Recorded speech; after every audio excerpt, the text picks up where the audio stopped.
começou com um amor pela natureza. Ele era fascinado pelos detalhes do mundo da natureza. Algo simples como a quantidade de terra que uma minhoca poderia cavar durante um dia era motivo de assombro para ele. E se transformou em um desejo ardente de entender. Quais são as leis da vida? Você consegue se imaginar sentado e dizendo para si mesmo que irá examinar esse assunto? Quais são as leis da vida? Foi o que Darwin anotou para si mesmo em seu caderno. E a coragem de falar a verdade. Ensinar sobre evolução naquela época era se declarar além do limite científico. Era ser um pária perigoso. Aventureiro científico, rebelde opositor e o homem que modificou para sempre nosso lugar no mundo. Charles Darwin, a voz da evolução. Distribuído por Logon. Versão brasileira, Sérgio Moreno. Charles Robert Darwin viveu uma vida dominada por poucas e poderosas influências. Ele nasceu em 1809, em uma época em que os homens não ousavam explorar questões profundas. Sua cidade natal, Shrewsbury, na Inglaterra, era repleta de uma paisagem rural belíssima, que o imbuiu do amor pela natureza. Sua mãe, inválida, vivia doente e pouco disponível para o pequeno Charles. Seu pai, Dr. Robert Darwin, era um aristocrata rico que governava a família com mão de ferro. Robert Darwin era um homem poderoso, um médico bem conhecido, rico, um bom investidor. Uma figura que marcava sua presença na zona rural. Era praticamente um aristocrata na região em que vivia. O Dr. Darwin prezava sua posição social e pressionava Charles a agir respeitosamente. À noite, os filhos de Darwin se sentavam para ouvir enquanto o pai, de 160 quilos, passava horas falando sobre o bom comportamento. Charles se sentia como um solitário na multidão, intimidado pelo pai e distante de 5 irmãos. Acho que ele não dispunha de muita privacidade. Não havia um território que fosse exclusivamente seu e, ao sair pelo campo, ele não apenas ficava só, mas permitia que tivesse algo apenas seu. E acabou sendo notado na família e em seu círculo de amigos como o jovem colecionador. Quando Charles tinha 8 anos, sua mãe morreu de uma doença depauperante. O Dr. Darwin insistiu na ordem e no decoro e desestimulou as crianças a expressarem sua tristeza. Charles pareceu não se afetar pela perda da mãe. E poucas semanas mais tarde, ele desabou ao assistir a um funeral militar. Enquanto o caixão baixava, um atirador atirou por sobre o caixão. O menino de 8 anos e meio ficou tomado pela emoção. Ele jamais esqueceu aquela cena. Ele a lembrou até o dia de sua morte. Mas ele não lembrava de nada a respeito da mãe, a não ser da camisola preta que usava em seu leito de morte. Ou ele jamais se sentiu próximo da mãe, o que me parece improvável, ou ele reprimiu seus sentimentos e os enterrou com sua tristeza. Aos 13 anos, Charles foi para a escola de Shrewsbury. Era o ano de 1822 e o conhecimento de línguas antigas era considerado o marco de um cavalheiro. A literatura grega e latina dominava as aulas que deixavam Charles totalmente entediado. Sua falta de interesse levou a notas baixas, convencendo a muitos que ele não era dos mais inteligentes. Oprimido em casa e na escola, ele encontrava liberdade ao ar livre, tornando-se um excelente cavaleiro e caçador. Ele adorava caçar aves. Charles mantinha um diário de toda a ave que ele caçava. Ele guardava as botas de caça ao lado da cama para que acordasse pela manhã e as calçasse, pegasse a arma e saísse para caçar. Ele não queria perder um instante sequer. Suas habilidades esportivas se desenvolveram. Seu desempenho na escola passou de sofrível a péssimo. Dr. Darwin temia que Charles caminhasse para o ócio e o descrédito. Em 1825, quando Charles tinha 16 anos, o pai o retirou da escola de Shrewsbury e o enviou para estudar medicina na Universidade de Edimburgo. Os alunos de medicina precisavam assistir cirurgias e o cloroforme usado fazia a sala de cirurgia parecer uma câmara de tortura. Charles assistiu aterrorizado enquanto pacientes eram amarrados à mesa de operação e amordaçados para abafar seus gritos. Ele ficou devastado pelo sofrimento e saiu da sala para jamais voltar. Era sensível demais para se tornar médico e temia demais o pai para admitir o fracasso. Ele permaneceu em Edimburgo por 1 ano, escondido em sua vergonha. Quando finalmente voltou para casa, o pai propôs um novo caminho para a respeitabilidade. O pai disse, tudo bem, Charles. Se não quer ser médico, por que não ser um sacerdote? Você não precisa ter tanta fé para isso. A maioria dos sacerdotes não a tem, mas não conte isso para sua esposa. Guarde isso para si e será convidado para as melhores festas. Você terá um belo salário, uma bela casa e terá tempo livre para vagar pelo campo, colecionando besouros e ninhos de pássaros. Charles concordou em estudar para ser pastor, ávido por uma chance de se redimir. E graças à riqueza e à influência do pai, ele foi prontamente aceito na Universidade de Cambridge. Aos 22 anos, ele se liberou e curtiu os prazeres da juventude. Ele gostava de beber o uísque e jogava 21 até de manhã. Saía com uma jovem chamada Fanny Owen, sua primeira namorada. Ele parecia mais perdido que nunca, até que encontrou um homem que mudou sua vida. O professor John Henslow, clérigo de profissão e botânico amador, que despertou a paixão adormecida de Darwin pelo mundo da natureza. Suas longas caminhadas eram tão comuns que Darwin era chamado o homem que anda com Henslow.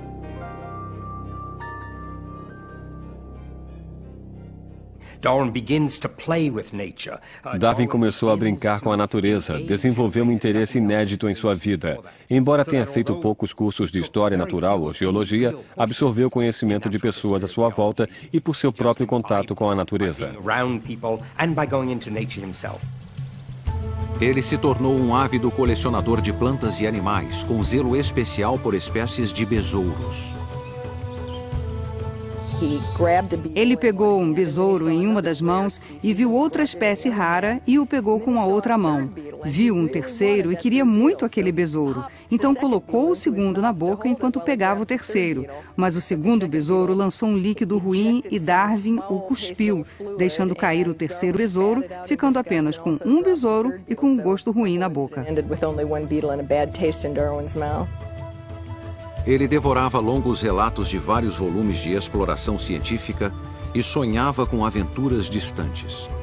Ele negligenciava os estudos e quase saiu de Cambridge sem um diploma de teologia. E então, ao visitar Shrewsbury, recebe uma carta do professor Henslow. O navio real, o HMS Beagle, zarparia em breve para uma viagem ao redor do mundo. O capitão procurava um jovem parceiro e naturalista. Estaria Darwin interessado? Darwin ficou exultante. Ele estava ansioso para conhecer o mundo. Estava entusiasmado em viajar, mas quando foi para a cama naquela noite, escreveu em seu diário: "Recusei a oferta de viagem." E o motivo foi a recusa do pai em lhe dar permissão. Dr. Darwin really Dr. Darwin tinha medo de perder o filho. Milhares de jovens partiram em aventuras durante a época do Império Colonial Britânico. Muitos deles jamais voltaram. Tentou de todas as formas convencer Charles de que era uma má ideia, mas quando viu que Charles estava determinado a ir, disse: "Tudo bem, se me apresentar um homem de discernimento que aprove essa ideia maluca, eu te dou permissão."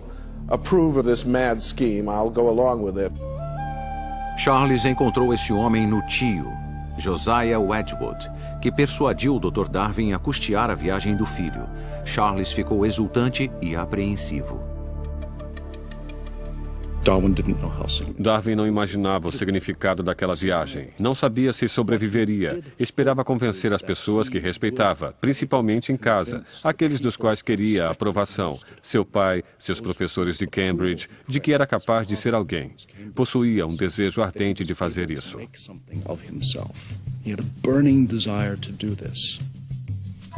Após 22 anos como o filho excêntrico, Charles estava determinado a se destacar. Ele abandonava uma namorada jovem e bonita e a família que amava por um salto no desconhecido.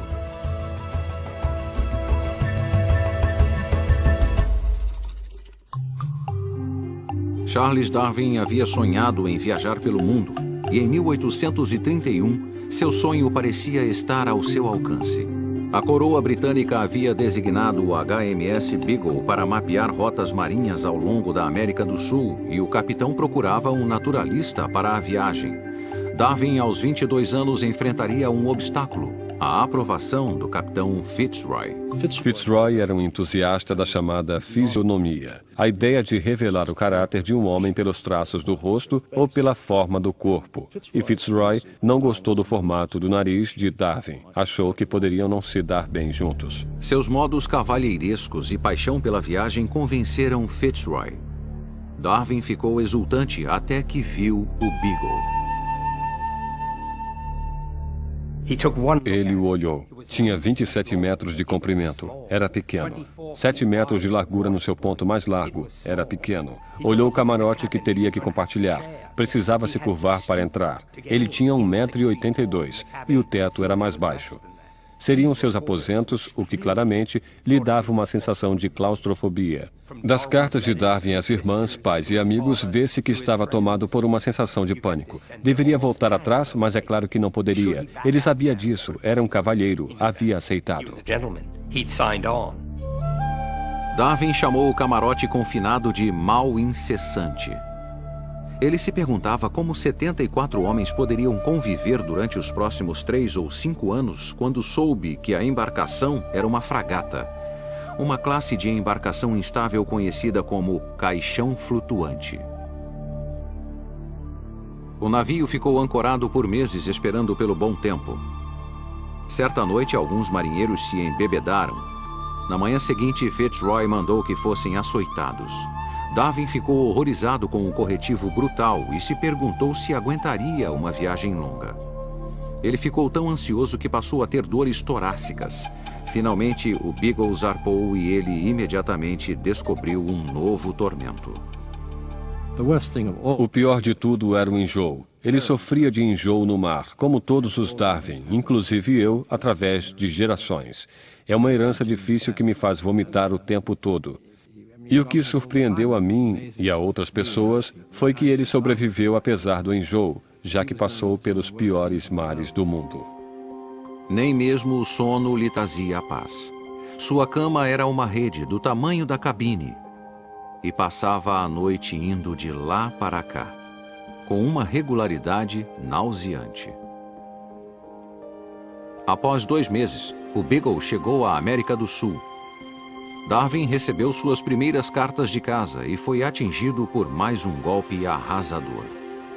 Quando Darwin partiu, tinha uma namorada. Seu nome era Fanny Owen. Eles costumavam deitar nas plantações de morango e comer morango juntos. E Darwin tinha um verdadeiro amor por ela. Fanny disse que esperaria, mas não o fez. Em menos de 1 ano de sua partida, ela se casou. Darwin ficou desolado com a notícia. Mas a natureza, seu amor mais antigo, preencheu o vazio.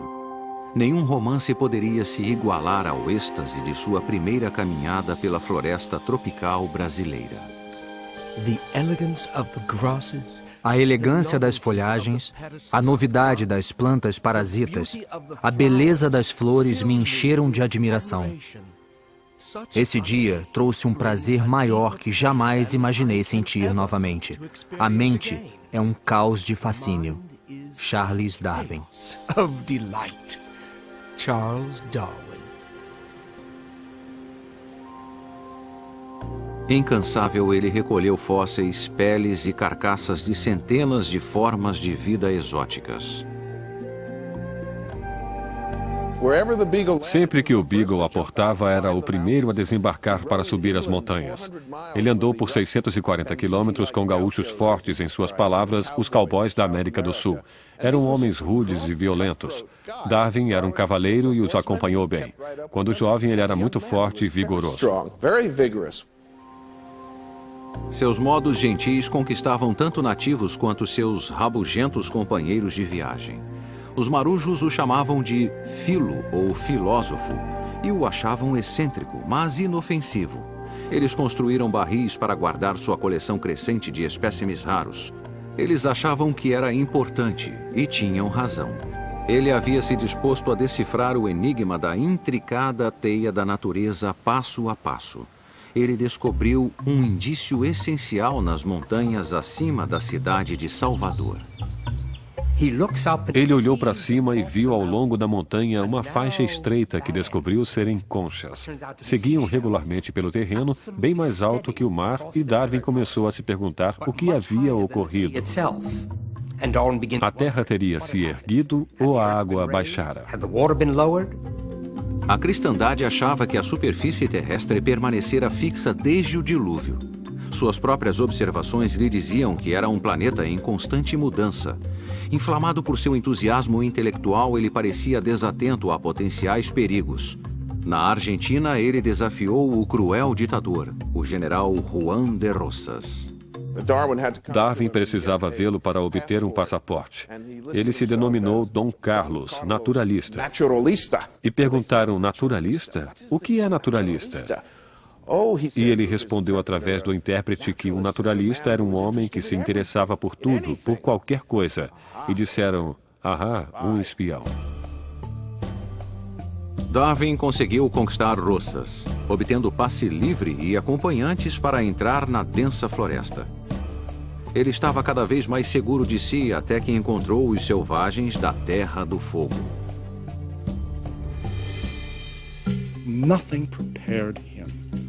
Nada o havia preparado para as qualidades animalescas, a nudez, o primitivismo, dormindo enroscados no chão. Ele mal podia crer que o mesmo Deus havia criado humanos tão rudes, humanos tão elevados como ele próprio, e ainda os refinados professores de Cambridge. A experiência o convenceu de que o homem seguramente tinha raízes no reino animal. Todas as criaturas da Terra tinham parentesco e eram vulneráveis aos caprichos da natureza. Darwin chegou muito perto de não modificar o curso da história ocidental quando passaram pela primeira vez pelo Cabo Horn. Havia ondas imensas e o Beagle foi assolado 3 vezes e, finalmente, na terceira, se inclinou para o lado e a cabine de popa começou a encher de água e os barcos se soltaram. Se houvesse um quarto vagalhão, todos estariam perdidos. Darwin periodicamente encaixotava espécimes e os enviava ao professor Henslow, em Cambridge. Ele recebeu cartas em vários portos, mas após 2 anos não havia recebido uma palavra sequer de Henslow. Começou a achar que seu trabalho era inútil, que a viagem toda era uma perda de tempo. Finalmente ele recebeu uma carta. Henslow adorara o acervo e louvava o brilhante trabalho de Darwin. Darwin ficou exultante. Henslow chegara a divulgar o trabalho de Darwin sobre fósseis entre os cientistas britânicos, fazendo de Darwin uma celebridade. Mas suas coleções não se comparavam às de um pequeno arquipélago na costa do Equador. Ele não imaginava que seu destino e o curso da história humana mudariam com o que ele descobriu nas Ilhas Galápagos. Sua primeira reação na ilha foi de desalento. A distância parecia árida e infernal. Ao olhar novamente, percebeu que era repleta de vida estranha e exótica.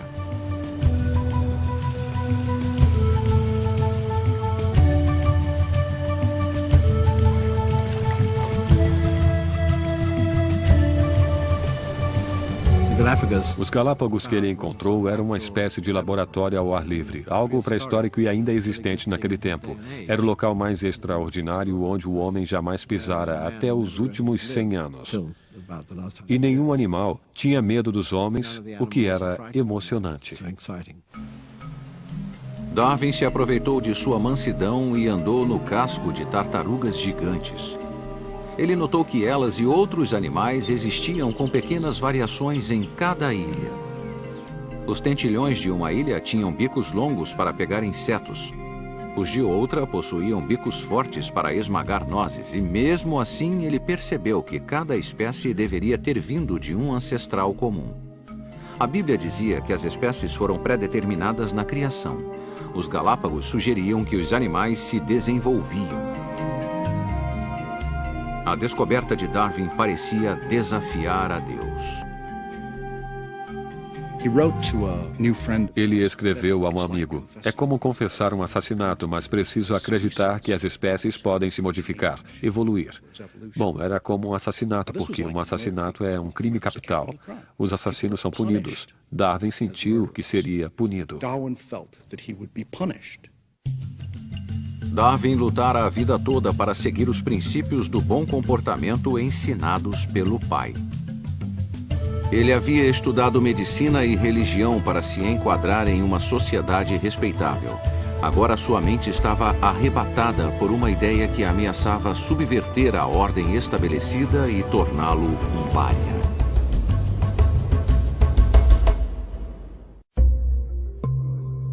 Em 1836, o HMS Beagle retornou à Inglaterra após 5 longos anos no mar. Charles Darwin havia começado a viagem como um jovem assustado recém-saído da faculdade.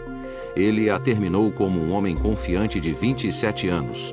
Havia sobrevivido a constantes enjoos e a perigosos nativos e, apesar disso, havia feito um trabalho brilhante como naturalista. Durante a viagem, havia descoberto mais de 1.500 animais, preservados em álcool, quase 4.000 amostras de peles, ossos e espécimes secos, muitos deles novos para a Europa Ocidental. A elite dos cientistas britânicos fez fila para conduzir o distinto jovem a seu seleto círculo. Por fora, ele parecia a imagem da respeitabilidade. Por dentro, se sentia atormentado por viver uma vida dupla. Darwin rapidamente se tornou membro da Sociedade Geológica, o centro ativo de pessoas que trabalhavam na área de história natural. Darwin rapidamente foi impelido ao âmago do estabelecimento científico. Foi apresentado ao clube de elite de cavalheiros, o Athenaeum. Estava ladeado pelos grandiosos e distintos. Pessoas que o amaldiçoariam e arruinariam sua carreira profissional se soubessem que, secretamente, era partidário da transmutação.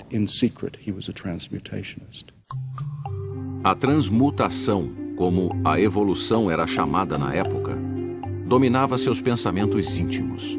Convencido de que espécies se modificam, ele se voltou para o próximo mistério. Por qual mecanismo elas se transformam? Uma viagem de descoberta não se resume a ver novas paisagens, mas voltar para casa e ver a paisagem familiar sob um novo olhar. E foi exatamente o que Darwin fez quando chegou do Beagle. Continuou seus estudos e suas explorações em seu próprio quintal na zona rural inglesa. Estudou como criadores de cavalos e pombos obtinham uma característica desejada e se perguntava se a natureza usaria um método similar. Em 1838, o esboço de sua teoria estava claro. A competição na natureza faz com que as espécies se modifiquem e somente aquelas cujas mutações são mais adequadas ao meio sobrevivem. Em resumo, somente os mais aptos sobrevivem. Em 1839, ele publicou A Viagem do Beagle, um relato vívido de suas aventuras científicas, parecido com os livros que havia instigado sua imaginação em Cambridge. Tornou-se um best-seller imediato, confirmou sua posição científica e lhe trouxe a aclamação pública. Agora, aos 30 anos, ele pensava na questão do casamento. O lado positivo, os filhos. Uma esposa terna e uma companheira constante. Os pontos negativos, perda de tempo, discussões e visitas forçadas aparentes. Imaginando uma esposa, um sofá e música, comparando-se isso à realidade na qual ele vivia, ele resolveu que precisava se casar. Na verdade, ele escreveu casar, casar, casar. A tradição ditava que os aristocratas deviam se casar com pessoas próximas, frequentemente com primos. Uma prima de Charles, em primeiro grau, Emma Wedgwood, era instruída, refinada e herdeira da dinastia de cerâmicas Wedgwood. Darwin encontrou em Emma Wedgwood uma pessoa atraente que tinha muitas características de uma boa mãe. Escreve em suas cartas e anotações que procurava alguém que pudesse cuidar dele ou lhe dar incentivo. Emma sentiu-se atraída pela sensibilidade de Darwin e entusiasticamente aceitou seu pedido de casamento. Com a riqueza das duas famílias, Darwin jamais precisaria se preocupar em ganhar a vida. Eles pareciam o par ideal, porém, um conflito ameaçava sua felicidade. Ela era cristã e ficou profundamente preocupada que a liberalidade de pensamento de Darwin o afastasse da igreja e da salvação. Ela temia que a falta de crença de Darwin na revelação cristã os separaria na eternidade e que ele iria para o inferno enquanto ela iria para o céu. Quando Emma confidenciou suas dúvidas a Charles em uma carta, ele desabou em prantos. Ele a amava muito, mas não podia fingir acreditar na salvação divina. Era um dilema sem solução, e ambos escolheram deixá-lo em segundo plano. Em 1839, eles se casaram e 3 anos depois mudaram de Londres para a zona rural inglesa. A agradável propriedade de Darwin, Down House, lhe forneceu um refúgio seguro para perseguir suas ideias radicais. Por trás da aparência de um estudioso respeitável, ele cometia heresia. Em 1842, escreveu um ensaio de 35 páginas esboçando sua teoria da evolução, colocou-o em um envelope lacrado e entregou-o a Emma com instruções de publicá-lo caso ele morresse subitamente. Darwin worried at each step. Darwin se preocupava a cada passo, porque desde cedo notou que se estivesse certo, estaria assumindo o que mais tarde chamaria de revolução na biologia. Ensinar a evolução, naquele tempo, era se declarar além da fronteira científica, ser um pária, ser perigoso. A última coisa que um jovem que tenta se firmar gostaria de ser. Darwin não teve escolha a não ser manter suas ideias para si e o fez por 20 anos. O silêncio pode ter custado caro. A essa altura, Darwin foi acometido por uma violenta doença que o assolaria pelo resto da vida. Durante semanas teve febre, calafrios e vômitos. Seu estado provavelmente tinha 2 causas: crises de pânico pelo estresse de sua vida dupla e a doença de Chagas, por uma mordida de inseto sofrida no Brasil. A doença de Chagas o predispunha a adoecer quando algo o aborrecia.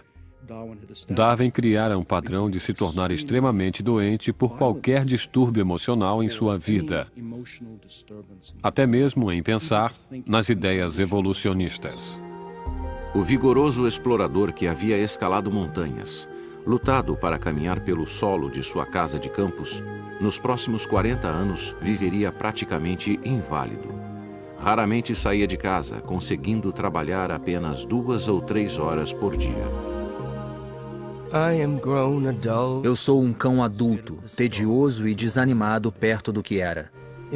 É uma penitência amarga compreender que a raça é dos fortes e que provavelmente farei pouco a não ser admirar os avanços que outros farão na ciência.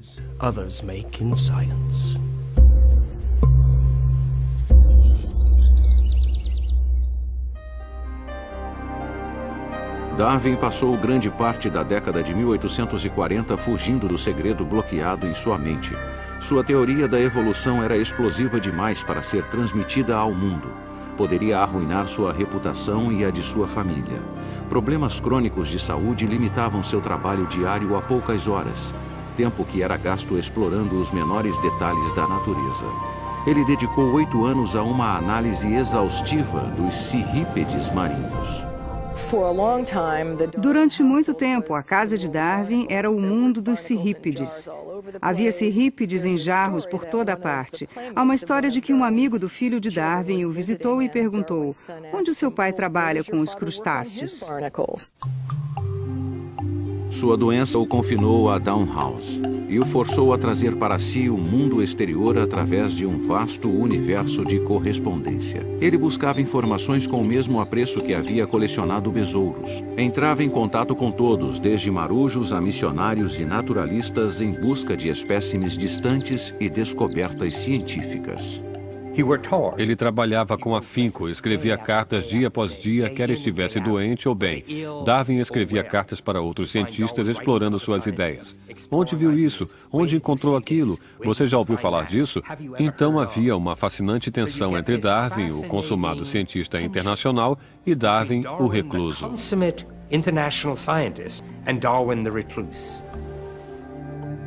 Em casa, o dia todo contava com um ambiente doméstico arrumado e a atenção constante de sua amada esposa, Emma. Ela era sua enfermeira e protetora, abrigando-o de visitas não desejáveis. Quando estava cansado demais para trabalhar, ela lia alto ou tocava piano para ele. Eles tiveram 10 filhos. 7 viveram até a idade adulta. Em uma época de pais distantes e autoritários, como seu próprio pai, Darwin abertamente amava e venerava os filhos. Ele nunca estava ocupado demais para dar atenção a seus interesses ou para brincar com eles. Na verdade, um de seus filhos, aos 4 anos, entrou no escritório de Darwin e tentou suborná-lo com 6 centavos para deixar o trabalho e ir brincar com as crianças. Ele era muito afetuoso, era muito apegado aos filhos e gostava de se divertir com eles. Assim como Darwin amava os filhos, eles entendiam sua sensibilidade incomum ao sofrimento. Quando as crianças se machucavam, sofriam um corte ou um arranhão, elas esperavam no corredor do escritório de Darwin até que ele saísse para colocarem curativos, porque a visão de ferimentos o deixava devastado e eles queriam poupá-lo desse sofrimento. Ele tinha uma ligação especial com a filha mais velha, Annie. Uma criança alegre e otimista. Ela se tornou sua companheira constante. Ela era uma criança linda e Darwin achava que ela seria a filha que cuidaria dele em sua idade avançada. Ela brincava calmamente perto de sua cadeira enquanto ele fazia suas pesquisas. Era a única filha que ficava no escritório enquanto ele trabalhava. Aos 9 anos, o espírito alegre de Annie começou a desvanecer. Por um período de meses, foi enfraquecendo cada vez mais, resistente a todas as tentativas de cura. Darwin freneticamente consultava um especialista após outro. Finalmente, sozinho ao lado de seu leito, ele a viu partir, sem nada poder fazer. Ele ficou lá e a observou até a morte no final da semana de Páscoa de 1851. Quando ela se foi, se deu conta de que não havia ressurreição. E acho que a morte de Annie, esmagada pela luta pela vida, marca o fim da crença de Darwin em um universo justo e ético.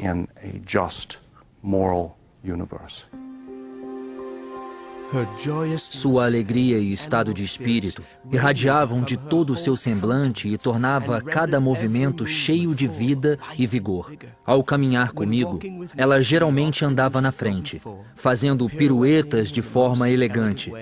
Seu rosto resplandecia com um sorriso doce. Gostaria que ela soubesse agora o quão profundamente e o quão ternamente nós amaremos para sempre seu querido rosto alegre.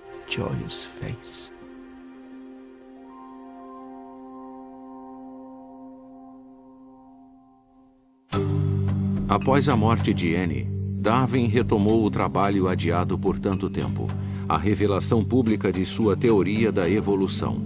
Ele passou anos escrevendo, refinando, aperfeiçoando seu livro, até que um incidente em 1858 repentinamente o reanimou. Havia esperado 20 anos para publicar, e agora o naturalista inglês Alfred Wallace havia independentemente desenvolvido ideias similares sobre a evolução e a seleção natural. Darwin estava determinado a reivindicar crédito público por sua ideia revolucionária e irrompeu em um frenesi de escrever durante 13 meses. Ele sabia que seu livro ameaçaria sua reputação e colocaria em perigo o futuro dos filhos. E o pior de tudo, traria sofrimento para uma mulher que ele chamava de meu anjo. Emma, a esposa, era uma cristã devota. Darwin a amava, a respeitava verdadeiramente. E, portanto, fazer algo que obviamente a magoaria era algo que ele detestaria fazer. E mesmo assim, estava claro para ele, desde o início, que a ideia que ele lançava era algo que ela teria extrema dificuldade em lidar. Porque a evolução implicava que os humanos eram meramente animais sem uma alma imortal, os cristãos a consideravam imoral. Sem a alma não há incentivo para se viver uma vida de bem. Não há paraíso ou inferno, não há recompensas nem punições. E enquanto lutava para terminar o livro, Darwin sentia que sofria por seus pecados. Ele tinha furúnculos, caiu e machucou a perna. Mal podia andar. Vivia vomitando e tentava corrigir a prova do livro e enviava cartas para acompanhar as cópias de apresentação para seus amigos de Cambridge, seus clérigos. E ele dizia, ansiarão por me crucificar vivo e assim por diante. Realmente sentimentos muito fortes de medo que reagissem contra o livro ao qual dedicara a sua vida. Ele sentia o peso do mundo nos ombros. Durante 20 anos, havia lutado contra seu destino. Durante 20 anos, vivera uma vida dupla. Agora, seu silêncio terminara. Em novembro de 1859, ele publicou A Origem das Espécies e aguardou pela tempestade.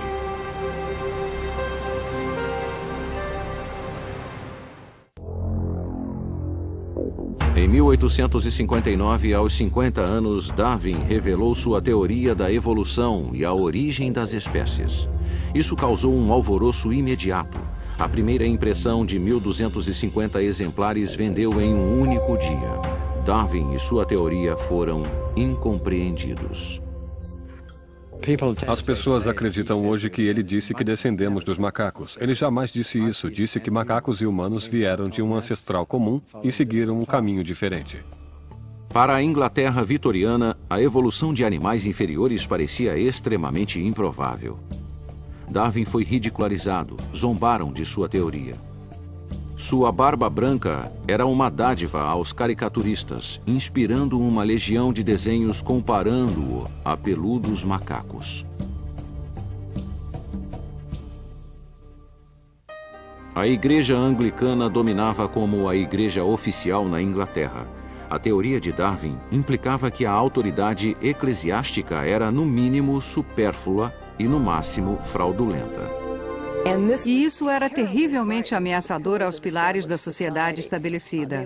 Era citado o que acontecera na França no século anterior, quando o pensamento liberal e ideias radicais haviam estimulado as classes mais baixas a questionar a ordem estabelecida e vejam só o que aconteceu. Muitos perderam a cabeça. Ninguém queria que aquilo acontecesse na Inglaterra. Publicamente, os debates encolerizavam criacionistas e evolucionistas.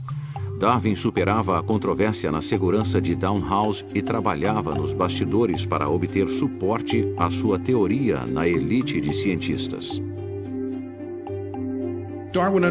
Darwin entendeu o valor de relações públicas. Ele fez uma campanha consciente para converter os 10 ou 15 homens mais notórios na ciência ao evolucionismo e mantinha uma lista de quem estava indeciso, quem era a favor e quem era contra ele. A opinião pública e intelectual foi aos poucos se voltando a seu favor. Ninguém com mente aberta poderia ignorá-la. Até alguns religiosos concordaram que Deus poderia ter criado a vida na Terra para que as criaturas que criou evoluíssem e se modificassem.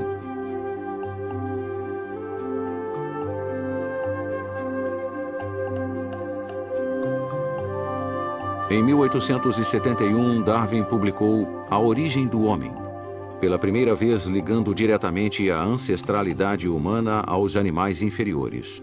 Para sua surpresa, a obra foi recebida sem o furor que havia cercado a origem das espécies. Em apenas uma década, suas ideias haviam se tornado parte da corrente principal, e a enorme carga da evolução finalmente retirada de seus ombros fez com que sua saúde melhorasse consideravelmente. Os sintomas terríveis de mais de 30 anos desapareceram. Ele vagava pelo terreno de Downhouse com vigor renovado, avidamente interessado no estudo detalhado de vermes. O mundo havia mudado em 20 anos desde A Origem das Espécies. Enquanto muitos ainda discordavam das ideias de Darwin, ninguém era ridicularizado por discuti-las. Darwin se tornou uma figura idosa respeitada e foi agraciado com um diploma honorário de Cambridge, 50 anos após quase ter sido reprovado. Sua alma estava em paz, a não ser pelo conflito doloroso e não resolvido com a esposa, Emma. Emma acreditava piamente na vida eterna para os cristãos salvos e ficava muito triste em pensar que ela e Darwin não passariam aquela vida juntos. Essa diferença religiosa se tornava mais pungente à medida que os anos finais se aproximavam. Em abril de 1882, Darwin, aos 73 anos, sofreu um grave ataque cardíaco e passou os poucos dias que lhe restavam como a maior parte de sua vida, amparado por sua querida Emma. Quando ele morreu literalmente nos braços dela, sua cabeça repousada em seu regaço ao dar seus últimos suspiros, ele disse que esperava que de alguma forma eles pudessem ficar juntos. Mas sabia que por sua luz, ela teria uma vida eterna e ele não. Sua morte deu origem a uma controvérsia final: o local de sepultamento. A família se surpreendeu com a solicitação de que o corpo fosse enterrado na abadia de Westminster. Os tempos eram tempestuosos. A abadia precisava mais disso do que ele precisava da abadia, porque Darwin havia anexado novos territórios, sendo o grande imperialista, novos territórios de conhecimento, e havia colocado a bandeira da ciência em novos reinos. A Inglaterra reclamava seu filho rebelde como seu. Em 26 de abril de 1882, a elite da sociedade britânica se reuniu no pátio da igreja da abadia de Westminster para ver Darwin ir repousar ao lado de Sir Isaac Newton. Um agnóstico que havia minado a autoridade cristã passaria a eternidade em solo sagrado. Nos séculos após sua morte, A Origem das Espécies foi publicada 400 vezes em 29 idiomas. Seus princípios sobre a modificação por elementos naturais alteraram para sempre a forma como vemos o mundo. A partir da publicação de A Origem das Espécies, Deus foi posto de lado em área após área, na medida em que a explicação natural tomou conta. Todos os fenômenos de seres vivos, inclusive os humanos, sua organização social, seu comportamento, são desenvolvidos e controlados pelas forças naturais. Darwin modificou a visão de mundo para sempre, como poucos homens fizeram no curso da história. Ele deu origem a uma nova era na ciência, assim como na cultura popular. Acho fascinante que seu nome apareça nos jornais e revistas e até na televisão. Praticamente todos os dias há menção a Charles Darwin, o que me é muito caro. Na verdade, já me perguntaram se podiam me tocar ao saberem que sou seu bisneto. Isso me impressiona bastante. Darwin dedicou sua vida a descobrir os grandes segredos da natureza. Durante seu funeral, o coro da abadia cantou um hino especialmente composto com a letra do livro dos Provérbios. Bem-aventurado o homem que encontra sabedoria e o que adquire conhecimento.